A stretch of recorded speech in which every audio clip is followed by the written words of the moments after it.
జై శ్రీమన్నారాయణ. ఈరోజు మనం ధర్మపదం గ్రంథములోని చాప్టర్ 5 విభాగము 124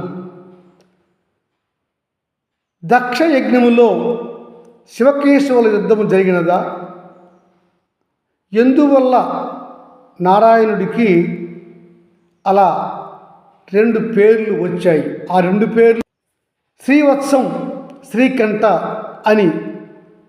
అంటే యుద్ధము శివకేశవులకు ఆనాడు జరిగిందా అని అడిగాడు జనమేజయ మహారాజు వైశంపాయనుల వారిని. చెప్తున్నాడు వైశంపాయనుల వారు, మహారాజా అవును, ఈ విషయాన్ని అర్జునుడు అడుగగా శ్రీకృష్ణ పరమాత్మయే సరి అయిన సమాధానం చెప్పారు. అదే మీరు నేను చెప్తున్నాను వినండి అని చెప్తున్నాడు జనమేజయుడికి మహాముని అయినటువంటి వైశంపాయనుల వారు. అర్జున, మొదట శివకేశవులకి భేదము లేదు అని తెలుసుకో. శివుడే కేశవుడు, కేశవుడే శివుడు. అయితే దక్షయజ్ఞం సందర్భములో ఒక తత్వము ప్రకారము, తత్వజ్ఞానము కొరకు శివకేశవులకు ఒక యుద్ధము జరిగినది. దక్షుని యజ్ఞాన్ని నాశనం చేయాలని శివుడు పూనుకున్నాడు. ఆ సందర్భంలో శివుడు దక్షయజ్ఞాన్ని నాశనం చేస్తూ వస్తూ శ్రీకృష్ణుడు చెప్తున్నాడు, నారాయణుడికి కూడా శివుడు ఆ రోజు తగిలాడు అని. అప్పుడు శివకేశవులకు యుద్ధము ఘోరంగానే జరిగింది. ఆ ఘోర యుద్ధములో యావత్తు విశ్వము గడగడలాడిపోయింది. అందరూ ఊపిరి బిగబట్టుకుని ఉన్నారు. ఋషులకు వేదమంత్రములు స్ఫురించుటలేదు. యజ్ఞంలో వేసిన ఆహుతులు పచనము కావటము లేదు. అంటే యజ్ఞగుండంలో వేసినటువంటి హవ్యములు అగ్నికి దహనం కావడం లేదు. అగ్నిదేవుడు శక్తిహీనమయ్యాడు. భూమి బ్రద్దలయ్యింది, ఆకాశము బ్రద్దలయ్యింది. మొత్తము దేవతలు భయకంపితులై బ్రహ్మదేవుడిని కలిసి బ్రహ్మదేవుడితో కలిసి వచ్చి ఈ హరిహరులను చూశారు. ముందు బ్రహ్మదేవుడిని ముందుంచుకొని దేవతలంతా శివుడిని కలిశారు. శివ, నీవు పరమేశ్వరుడివి. శివం అంటే మంచిని కలుగు చేసేవాడివి, శాంతిని కలుగు చేసేవాడివి. శివుడు అంటే శుభాన్ని కలుగు చేసేవాడు. మరి ఇది ఏమి సాంబశివ, ఇలా విధ్వంసం సృష్టిస్తున్నారు, మీరు నారాయణుడు యుద్ధం చేస్తున్నారు. మీ ఇద్దరు ఒక్కరే కదా, ఏకేశ్వరము కదా, శివుడు నారాయణుడు వేరు వేరు కాదు కదా, మరి ఎందుకు ఇలా వేరువేరుగా యుద్ధం చేస్తున్నారు అని అడిగారు. శివ, వేదవేద్యం, అద్వంద్వం, నిర్గుణం, అమూర్తం అయినటువంటి తత్వం ఒక్కటే కదా.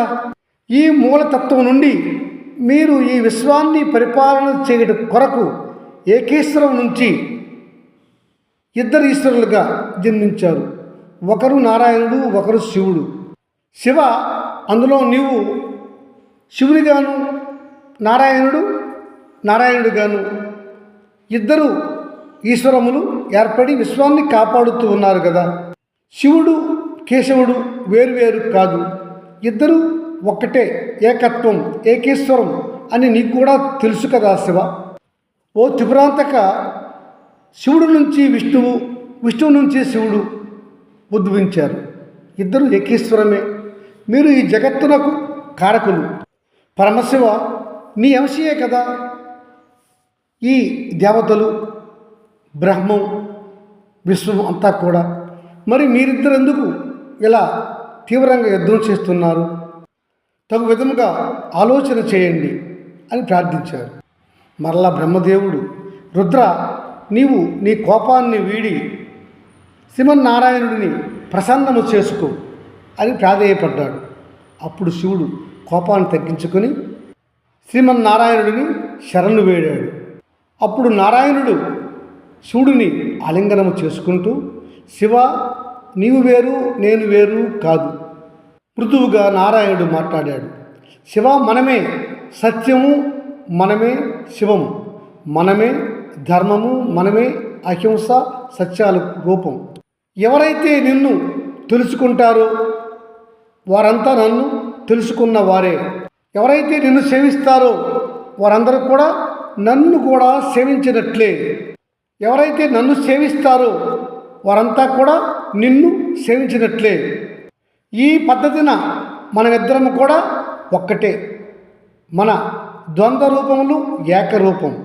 మనకు ద్వంద్వరహిత ఏకరూపము కలదు. అది నీకును తెలుసు. ఓ పరమశివ, ఈరోజు నీ త్రిశూలం యొక్క ఘాటు నా హృదయం పైన పడినది.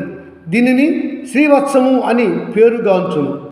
నా చేతి ముద్ర నీ ఖడ్గంపై నల్లగా పడినది గనుక నిన్ను ఇక నుంచి శ్రీకంఠుడు అని పిలుస్తారు. అది అర్జున, ఆ విధంగా దక్షయజ్ఞము నాడు దక్షయజ్ఞాన్ని నాశనం చేయడానికి శివుడు పూనుగనగా ఆ యజ్ఞములో హాజరై ఉన్నటువంటి శ్రీ మహావిష్ణువు కూడా శివుడు తాకాడు. అందుకని వారి ఇద్దరి మధ్యన యుద్ధము ఏర్పడినది. శివునికి కేశవునికి భేదము లేదు. ఇద్దరూ ఒకటే, ఏకత్వం, ద్వంద్వ రహితం. శివుడిని పూజిస్తే నారాయణుడిని పూజించినట్లే, నారాయణుడిని పూజిస్తే శివుడిని కూడా పూజించినట్లే. అందుకని వారిద్దరికీ గుర్తులుగా శివుని త్రిశూలం గుర్తు నారాయణుడి యొక్క హృదయంపై వేసుకున్నాడు. అదే శ్రీవత్సం. అలాగే నారాయణుడి హస్తము శివుని కంఠాన్ని తాకటం వల్ల అక్కడ నల్లగా మచ్చ ఏర్పడింది. ఆ మచ్చయే ఆ శివునికి శ్రీకంఠుడు అనే పేరు తెచ్చింది అని శ్రీకృష్ణ పరమాత్మ అర్జునుడికి సందేహాలను నివృత్తి చేశాడు అని జనమేజయ మహారాజుకు వైశంపాయనుల వారు చెప్పారు. జై శ్రీమన్నారాయణ.